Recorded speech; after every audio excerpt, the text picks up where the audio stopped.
صلي وسلم دائما أبدا على حبيبك خير الخلق كلهم.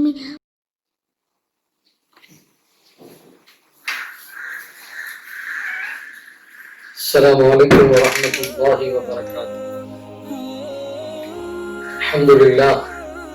الحمد لله رب العالمين، والصلاة والسلام على أشرف المرسلين. اللهم صل على سيدنا ونبينا ومولانا محمد وعلى آله وصحبه وسلم تسليما. ما بعد، وقد قال الله تبارك وتعالى في محكم تنزيله العظيم: أعوذ بالله من الشيطان الرجيم، بسم الله الرحمن الرحيم. وقضى ربك ألا تعبدوا إلا إياه وبالوالدين إحسانا إما يبلغن عندك الكبر أحدهما أو كلاهما فلا تقل لهما أف ولا تنهرهما وقل لهما قولا كريما. وقال نبينا صلى الله عليه وسلم: الجنة تحت أقدام الأمهات. صدق الله العظيم وصدق رسوله النبي الكريم، ونحن على ذلك من الشاهدين والشاكرين والحمد لله رب العالمين. புகழனைத்தும் அல்லாஹ் ரப்புல் ஆலமீனுக்கே உரித்தாக. அவனது அன்பும் அருளும் சலாத்தும் சலாமும் நம் உயிரிலும் மேலான காத்தும் நபி முஹம்மது ரசூலுல்லாஹ் ஸல்லல்லாஹு அலைஹி வஸல்லம் அன்னவர்கள் மீதும் அவர்களுக்கு முன் தோன்றிய அனைத்து நபிமார்கள், அன்னவர்கள், குடும்பத்தவர்கள், உண்மையான சஹாபாக்கள், தாபிஈன்கள், தாபிஈன்கள், இமாம்கள், அவுலியாக்கள், நாதாக்கள், நல்லோர்கள், நம் உஸ்தாதுமார்கள், மஷாயிஹுமார்கள், நம் தாய் தந்தையர்கள், மக்கள், நம் சகோதர சகோதரிகள், நம் குடும்பத்தவர்கள், நம் மஹல்லா வாசிகள், நம் ஊரார்கள், அகில உலக உம்மத்தோர்களுக்கு மற்றும் அவன் நிரந்தரமாக பொழிந்துள்ளானாக. அருமையான மூமின்களே, மாணவ செல்வங்களே, அல்லாஹு ஜல்ல ஷானஹு வ தஆலா இவ்வுலகில் நம்மை மனிதனாக படைத்து மனிதனுக்கே உரித்தான நற்குணங்களோடு வாழ வேண்டும் என்பதற்காக அவனையும் அவனுடைய திரு தூதரையும் அறிந்து புரிந்து அல்லாஹும் அவனுடைய ரசூலும் சொல்லுகிற பாதையிலே நம்முடைய பயணம் இருக்க வேண்டும் என்பதற்காக அல்லாஹ் நமக்கு அல் குர்ஆனையும் அதற்கு முன்பு பல வேதங்களையும் சொஹ்ஃபுகளையும் எல்லாம் கொடுத்து சிறப்பான அவனுடைய நபிமார்களையும் அனுப்பி நம் உயிருக்கும் மேலான இறுதி தூதர் முஹம்மது ரசூலுல்லாஹி ஸல்லல்லாஹு அலைஹி வஸல்லம் அன்னவர்களையும் நமக்கு நபியாக ஆக்கி தந்து அருமையான வாழ்க்கை நெறிமுறைகளை அவர்களின் மூலமாக அல்லாஹ் நமக்கு காண்பித்தார். நாம் ஒரு விஷயத்தை புரிந்து கொள்ள வேண்டும். அல்லாஹ் இறைவன், கடவுள், தெய்வம், தம்புரான், ஹுதா என்றெல்லாம் நாம் சொல்லுகிற வார்த்தைகள் அனைத்தும் அல்லாஹ் என்கிற அந்த ஏக பரம்பொருளை தான் குறிக்கும் என்பதை நாம் உணர்ந்து கொள்ள வேண்டும். அல்லாஹ் நம்மை படைத்தது அவனை அறிந்து வணங்கி வழிபட்டு வாழ்வதற்காக வேண்டி மட்டும். குர்ஆன் நமக்கு தெளிவாக சொல்லுமே: வமா ஹலக்துல் ஜின்ன வல் இன்ஸ இல்லா லியஅபுதூன். மனித குலத்தையும் ஜின் வர்க்கத்தையும் என்னை வணங்குவதற்காக வேண்டி நான் படைத்திருக்கிறேன். என்னை வணங்குவதற்காக வேண்டி அன்றி அவர்களை நான் படைக்கவில்லை. படைக்கப்பட்டதனுடைய நோக்கம் அனைத்தும் அல்லாஹ்வை வணங்க வேண்டும். அருமையானவர்களே, வணக்கம் என்கிற போது நாம் அதை அல்லாஹ்விற்கு மட்டுமே செலுத்தி வருகிறோம். எல்லா வணக்கங்களும் அல்லாஹ்வுக்கு தான். ஆனால் உங்களிடத்திலே தற்பொழுது நாம் ஓதி காண்பித்த அந்த இறைவசனம் சூரத்துல் இஸ்ராவிலே இடம்பெற்றிருக்கிறது. அருமையானவர்களே, அல்லாஹ் அதில் என்ன போதிக்கிறான்?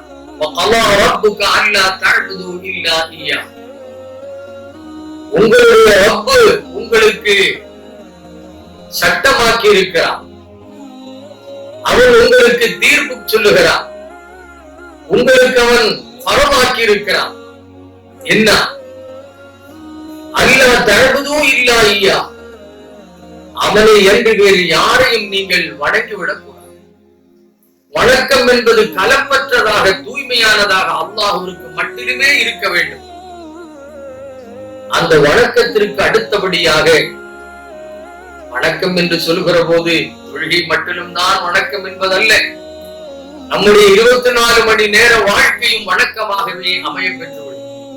அல்லாஹ் சொன்னபடி அல்லாஹ்வுடைய தூதர் முஹம்மது ரசூலுல்லாஹி ஸல்லல்லாஹு அலைஹி வஸல்லம் அன்னவர்கள் சொன்னபடி நம்முடைய வாழ்க்கை அமைந்து விடுகிறோம். தொழில்துறைகள் இபாதத்தாகிவிடும். மனைவியோடு வாழ்கிற குடும்ப வாழ்க்கை இபாதத்தாகிவிடும். நண்பர்களோடு கலந்துறவாடுகின்ற பழகுதல் இபாதத்தாகிவிடும். நடை இபாதத்தாகிவிடும். தூக்கம் இபாதத்தாகிவிடும். ஏன்? நம்முடைய சுய தேவைகளுக்கு செல்வது கூட இபாதத்தாகிவிடும். முஃமின்களே, அல்லாஹ்வை வணங்குவதற்காக வேண்டித்தான் அல்லாஹ் நம்மை படைத்திருக்கிறான். அவனை அன்றி வேறு யாரையும் வணங்கிவிடக் கூடாது என்று அல்லாஹ் ரப்புல் ஆலமீன் நமக்கு சட்டமாக்கி இருக்கிறார்.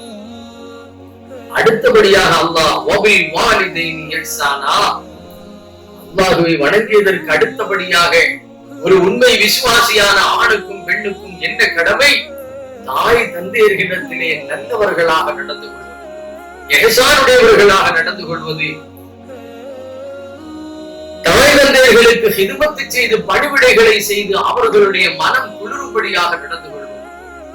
இதை தாய் தந்தையர்களுக்கு கட்டுப்பட்டு நடப்பதை அல்லாஹ்விற்கு வணக்க விஷயத்தில் எப்படி கட்டுப்படுகிறோமோ இதற்கு அடுத்தபடியாக தாய் தந்தையர்களுக்கு கட்டுப்படுவது, அவர்கள் சொன்னால் அதை கேட்டுக் கொள்வது, அவர்களுக்கு எதிராக நடக்காமல் இருப்பது, அவர்களுடைய மனம் கோடும்படியாக சங்கடப்படும்படியாக நடக்காமல் இருப்பது, இந்த விஷயத்தையும் அல்லாஹ் ரப்புல் ஆலமீன் நமக்கு விதியாக்கி இருக்கிறார். அருமையானவர்களே, என் பாசமிக்க மாணவ செல்வங்களே, நாம் இன்றைக்கு நம்முடைய வீடுகளிலே எப்படி நடந்து கொள்வோம்? தொழுகை பாதத்தில் நாம் நடக்கிறது. தாய் தந்தையர்களிடத்திலே நாம் எப்படி கண்ணியத்தோடு நடந்து கொள்கிறோம்? வளர்ந்து வருகிற பச்சிளம் குழந்தை அம்மாவை பார்த்து பேசுகிறது, நீ போமா, அதான் உன் வேலையை நீ பார்த்து நடக்கிறதா இல்லையா? நம்முடைய எல்லா குடும்பங்களிலும் இது நடக்கிறது. அருமையானவர்களே, ஒரு வீட்டிற்கு சென்றிருந்தேன். அந்த வீட்டில் வயது முதிர்ந்த ஒரு 65 வயதுடைய தாத்தா தன்னுடைய பேர குழந்தை 2 வயதுடைய குழந்தையை அழைக்கிறார். இங்க வாங்க என்று அழைக்கிறார். அந்த பேர குழந்தையும் தாத்தாவை பார்த்து, ஏன் கூப்பிட்டீங்க தாத்தா, ஏன் கூப்பிட்டீங்க தாத்தா, நீ ஏன் கூப்பிட்ட? நம்ம ஊர்கள்ல வழக்கத்தில் இருக்கிற வார்த்தையாச்சு இது. அந்த வயது முதிர்ந்த முதியோர் தன்னுடைய பேர குழந்தைக்கு கற்றுக் கொடுக்கிறார், இங்க வாங்க. நாம என்ன சொல்லுவோம்? இவர் இது வழக்கத்தில் இருக்கிறது. அருமையானவர்களே, ஒழுக்கம் வீட்டில் கற்றுத்தரப்படது. தாய் தந்தையர்களின் வெகுமதி, மதிப்பு, மரியாதை இல்லத்தில் சொல்லி தரப்பட வேண்டும். நம்முடைய குழந்தை நீங்க சொன்ன உடனே, அத்தா நீ போத்தா, அம்மா நீ போமா அப்படின்னு சொன்ன உடனே அதில் நாம் ஆனந்தம் அடைகிறோம்.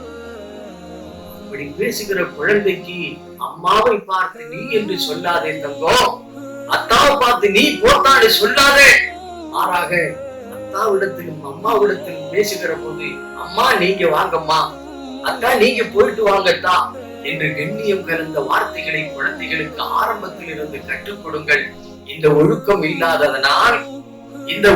இல்லாததனால் நடந்த உண்மையை சொல்லுகிறேன். ஒரு இல்லத்திற்கு சென்றிருக்கிற போது கல்யாணம் முடித்த ஒரு பெண் அக்கா என்று கூப்பிடுகிறார்.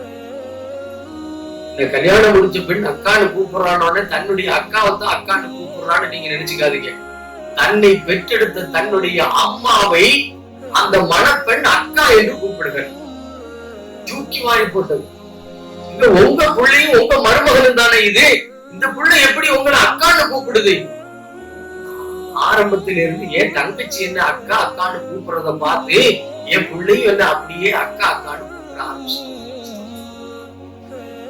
அக்கா யார், அம்மா யார்? அருமையான மாணவ செல்வங்களே, நாம் உணர்ந்து கொள்ள வேண்டும், அக்கா யார், அம்மா யார்? சகோதரியும் அம்மாவும் ஒரே ஸ்தானத்தில் வர முடியுமா? இப்பொழுது நான் அவர்களை கோபத்தோடு அவர்களிடத்திலே சொன்னேன், இந்த பழக்கத்தை நீங்கள் அல்லவா, நீங்கள் உங்களுடைய கணவரும் அல்லவா உங்களுடைய குழந்தையை கெடுத்து வைத்திருக்கிறீர்கள். அம்மாவா அக்கானு ஆரம்பத்திலிருந்து குழந்தை அதை கேட்டு சின்னம்மா அக்கா அக்கான்னு கூப்பிடுறத கேட்டு இவங்களும் குழந்தையும் அம்மாவை அக்கான்னு கூப்பிட ஆரம்பிச்சு. என் தங்கச்சிக்கு தான் நான் அக்கா, உனக்கு நான் அம்மா என்பதை அந்த தாய் முதலிலே சொல்லி கொடுத்திருக்க வேண்டாமா? எங்க 10 வயசு 12 வயசு அல்ல, திருமணம் முடிந்து குழந்தையான ஒரு சகோதரி தன்னுடைய அம்மாவை இப்படி அக்கான்னு கூப்பிடுறாங்க. ஒழுக்கங்கள், மதிப்பு, மரியாதைகள் நம்முடைய குழந்தை செல்வங்களுக்கு நாம் கற்றுத்தர வேண்டும். மதரசாவிலும் கற்றுத்தரப்படுகிறது. அதற்காக வேண்டித்தான் நம்முடைய ஷேக் ஆதம் ஹஜரத் அகாடமி கோவை புதியமுத்தூரில் 10 ஆண்டு காலங்களாக இந்த சேவைகளை சிறப்பாக செய்து கொண்டிருக்கிறது. அல்லாஹ் நம்முடைய குழந்தை செல்வங்கள் எல்லோரையும் ஒழுக்கம் உள்ளவர்களாக ஆக்கி அருள் புரிய வேண்டும். சாலிஹான நற்குழந்தைகளாக அல்லாஹ் ஆக்கி அருள் புரிவார்கள். அருமையானவர்களே, அருமையான மாணவ செல்வங்களே, அல்லாஹ் சொல்லுகிற போது தாய் தந்தையர் இடத்திலே நீங்கள் நல்லவர்களாக நடந்து கொள்ளுங்கள், இஹ்சானாக நடந்து கொள்ளுங்கள், அவர்களுடைய சொற்கள் அனைத்திற்கும் நீங்கள் கட்டுப்பட்டு நடக்க வேண்டும் என்று அல்லாஹ் ரப்பல் ஆலமீன் நமக்கு விதியாக ஆக்கியிருக்கிறார்.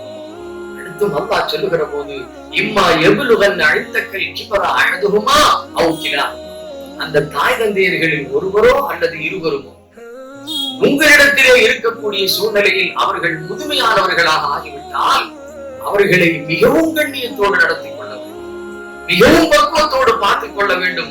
பல தப்புல்லஹுமா உஃபின், அவர்கள் செய்யக்கூடிய செயல்களை பார்த்து உங்களுடைய முகம் சுளிக்கும்படியாக ஒருவேளை அவர்கள் சொல்லிவிட்டாலோ செய்து விட்டாலோ கூட அவர்களை பார்த்து நீங்கள் உஃப் என்று சொல்லிவிட வேண்டாம், சீ என்று சொல்லிவிட வேண்டாம், அதாவது அவர்களை உதாசீனப்படுத்தும் விதத்தில், அவர்களை மரியாதை இல்லாத நிலையில் நடத்துகின்ற விதத்தில் உங்களுடைய வாயிலிருந்து சீ என்றோ இச்சென்றோ என்கிற வார்த்தைகளோ இந்த ஓசை கூட ஒருபோதும் வந்துவிட வேண்டாம் என்று படைத்த ரப்பல் ஆலமீன் சொல்லித் தருகிறார். அருமையானவர்களே, அந்த தாய் தந்தையர்களிடத்திலே நாம் கண்ணியத்தோடு நடக்க வேண்டும்.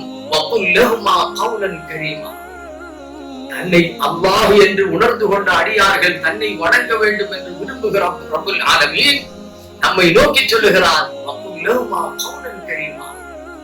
நீங்கள் அவர்களிடத்திலே பேசினால் அந்த தாய் தந்தையரிடத்திலே நீங்கள் சொல்லுகிற வார்த்தைகள் எல்லாம் அழகிய வார்த்தைகளாக இருக்கட்டும், கண்ணியமிக்க வார்த்தைகளாக இருக்கட்டும், அவர்களுடைய மனம் குளிரும்படியான வார்த்தைகளாக இருக்கட்டும் என்று அல்லாஹ் ரப்பல் ஆலமீன் குழந்தைகளை, ஆண்களை, பெண்களை, மனித சமூகத்தை நோக்கி அல்லாஹ் ரப்பல் ஆலமீன் தாய் தந்தையரிடத்திலே நடந்து கொள்ள வேண்டிய முறைகளை பற்றி சொல்லித் தருகிறார்.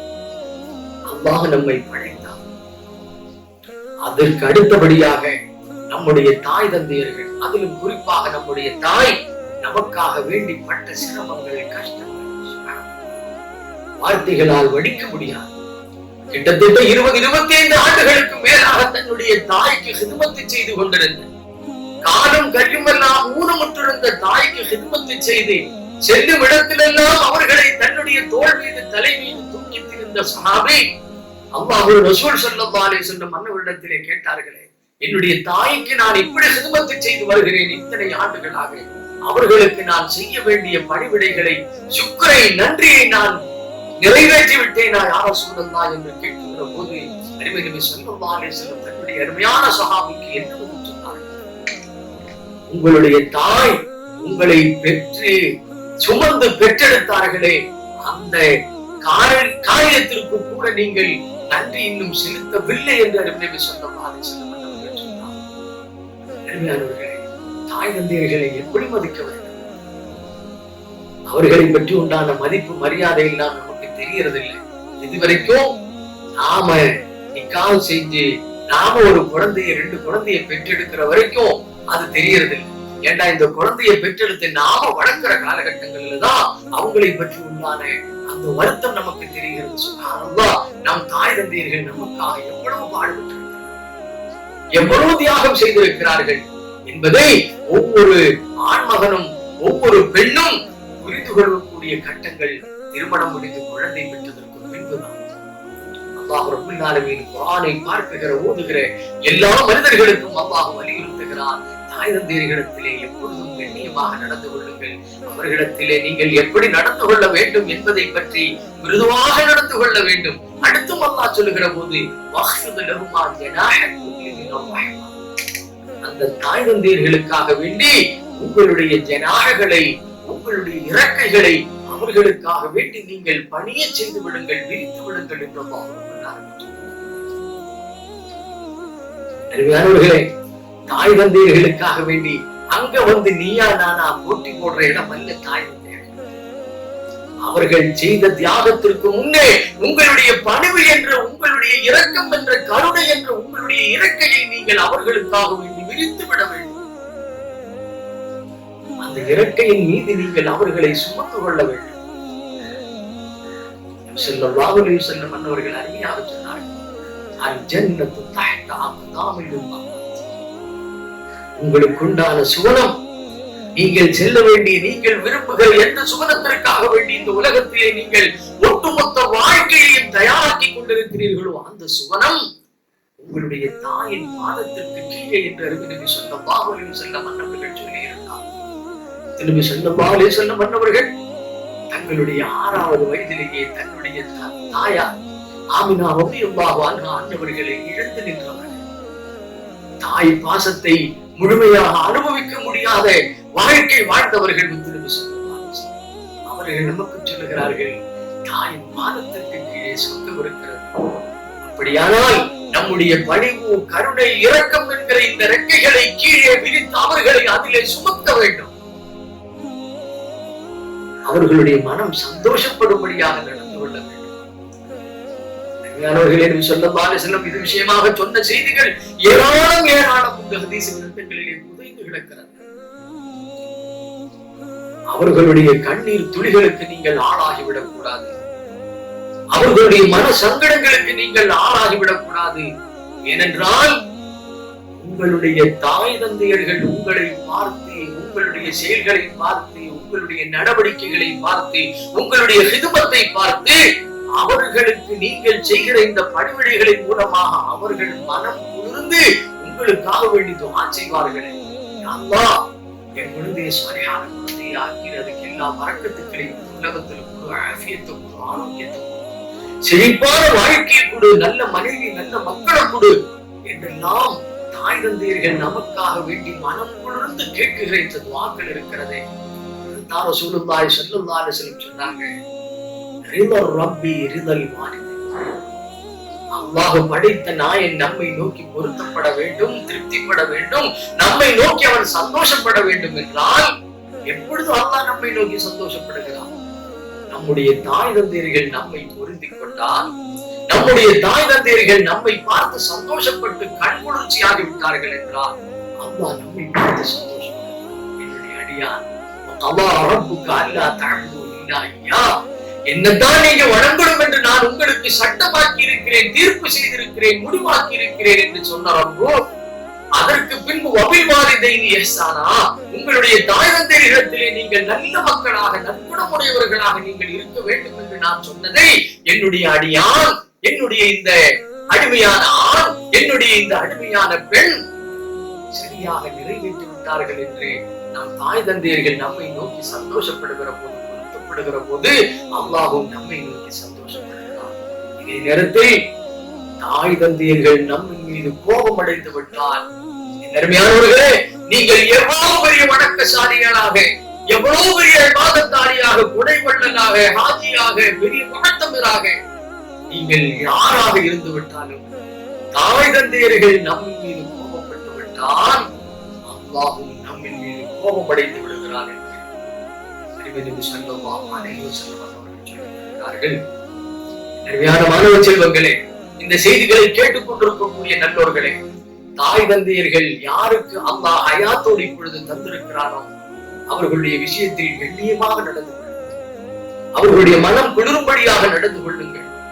25 ஆண்டுகள், 24 ஆண்டுகள், 23 ஆண்டுகள் எல்லாம் நம்மை பாடுபட்டு, சிரமப்பட்டு, கஷ்டப்பட்டு வளர்த்த நம்முடைய தாய் தந்தையர்கள் நம்மை வளர்த்தெடுப்பதிலேயே அவர்கள் வயோதிகமாகிவிட்டார்கள். வயோதிகமான சூழ்நிலையில் நல்ல ஒரு பெண்ணை பார்த்து நமக்கு நிக்காஹ் செய்து தந்ததற்கு பின்பு அருமையான மனைவி கிடைத்து விட்ட போது தாய் தந்தையர்கள் வேண்டாம் என்று முதலை தள்ளி சென்று விட்டவர்கள் நம்ம எத்தனை பேர்? நீங்களும் உங்களுடைய மனைவியும் சந்தோஷமாக தனிமையில் இருக்கலாம், தனி வீடு பிடித்திருக்கலாம், தனி குடித்தனம் போகலாம். ஞாபகம் வையுங்கள், அந்த குடித்தனம் அல்லாஹ்வுடைய பொருத்தத்தை உங்களுக்கு தருமா? வாழ்க்கையெல்லாம் உங்களுக்காக வேண்டி சிரமப்பட்டு கஷ்டப்பட்டு வாழ்நாளையும் உடலையும் ஆரோக்கியத்தையும் ஆபியத்தையும் எல்லாம் உங்களுக்காக வேண்டியே செலவழித்து காலத்தை கடத்திய இந்த தாய் தந்தையர்கள் இப்பொழுது நன்றாக நடக்க முடியாது, நன்றாக ஒரு பொருளை எடுக்க முடியாது. எடுத்த உடனே கையெல்லாம் இப்படி நடுங்குகிறது. நண்பர்களே, அந்த மாதிரி காலகட்டத்தில் அவர்களுக்கு தேவையான சித்துக்களை செய்ய கடமைப்பட்ட இந்த மகன் மனைவியை கிடைத்த போது அத்தாவையும் அம்மாவையும் வயோதிகமான காலத்தில் தனிமையில் இருக்க வைத்துவிட்டு, நம்ம பூர்வீக சொத்து வீட்டுல நீங்களே இருந்துக்குங்க, அத்தாவை அம்மாவை நீங்களே இங்க இருந்துக்குங்க, நான் ஒரு வீடுக்கு வாடகைக்கு பாத்துக்கிறேன். ஏன்னா இவர் கை நிறைய 70,000 ரூபாய் சம்பளம் வாங்குறாராம், 1,00,000 ரூபாய் சம்பளம் வாங்குறாராம்.